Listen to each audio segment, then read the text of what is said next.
All right, we now have the police report, I should say, on the investigation in the Tri-Cities involving a man who is accused of stalking the daughter of Pasco Republican Senator Nikki Torres, apparently trying to see if, in fact, she was living at the home that she owns, but her daughter and granddaughter are living there, as opposed to a different residence that she is currently, residing in. She did have to move, and she's made no secret of that. She had to move so that she could run when there was some racial gerrymandering done. So, in order to keep her Senate seat, she had to move from the 15th to the 8th legislative district in the state of Washington. So, here's the latest on this.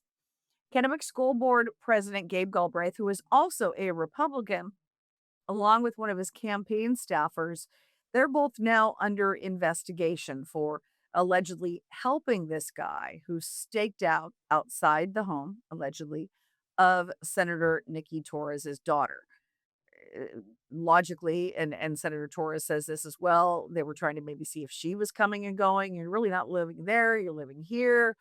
It's not just your daughter living here. Trying to catch her not living where she said she was living. Her opponent, Gabe Galbraith, has again accused her of sort of district hopping so that she could continue to run. And the man who's accused in this, remember the 21-year-old Trevor Delorme, he appeared in court last week on the stalking charges after, again, he was caught outside that home. But now the police report has detailed some other things. We can put up part of this for you again after the court appearance, and we got the police report sent to us as well here at the center square. And it says that uh, Gabe Galbraith coordinated and directed operations, and that Benson Behan, one of his campaign staffers, I might be saying that wrong. Pardon me if I am. It's Behan or Behan, assisted in coordinating operations with the Benton County Republican Party. And again, they're part of this open criminal investigation into claims of harassment and stalking. Now, again, this is a challenge in the 8th district. They're both Republicans. So I spoke last week to Senator Torres before we knew that Gabe Galbraith and one of his campaign staffers were named as part of the police investigation. I want to share with you part of that conversation. We really should be running a campaign based off on merits and what we're going to do for our community. And if my opponent thinks that attacks like this and coming after my family is going to break me, it is not. And I'm going to fight back. I'm definitely going to fight back. And I'm going to make sure that there is a trial. I have interviewed Kennewick School Board President Gabe Galbraith in the past, multiple times actually.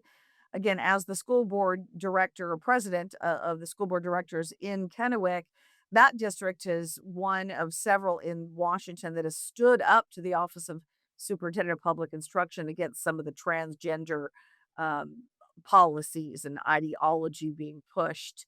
They passed some, I don't know if it was a resolution or just read a proclamation, one of those things at one of the school board meetings. So I've spoken with him on that, and then spoke to him when he made the decision to run for this Senate seat being vacated by Senator Matt Banky, who's running for Congress. So I again reached out 2 times last week and again this morning to say if he had any comment.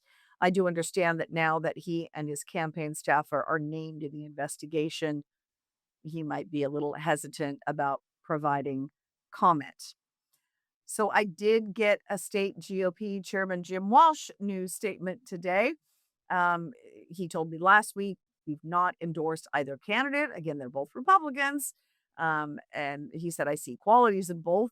But he sent me this new statement today, which says this. It says, again, this is from GOP Chairman Jim Walsh. Stalking is bad. It's a crime.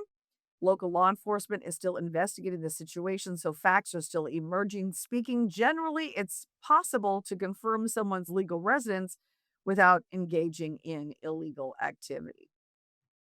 And of course, that's going to be, up for interpretation of the court, potentially a trial by jury to decide if, in fact, this guy, who admits he sat outside the house and took pictures and video for hours on end, being put up to that task by potentially another competing campaign.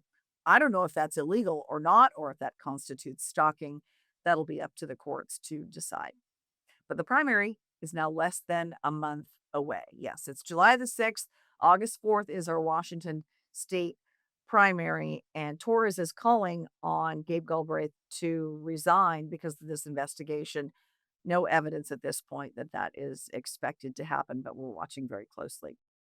So that's a wrap on today's episode of Washington in Focus Daily for this Monday, July the 6th. Huge match in Seattle today with the USA men's soccer team playing Belgium. I hope tomorrow we get to talk about a victory. The city looked ready when I was there today. I was really impressed. And again, most of the people I talked to from all over the country were very impressed with the city. They said it was beautiful, and many of them had never been to the city before. So, whatever efforts have been made to kind of clean things up and showcase our beautiful Emerald City, it's apparently worked for most of the tourists that are here, and many said they plan to come back. Thanks for watching. I hope to see you again tomorrow.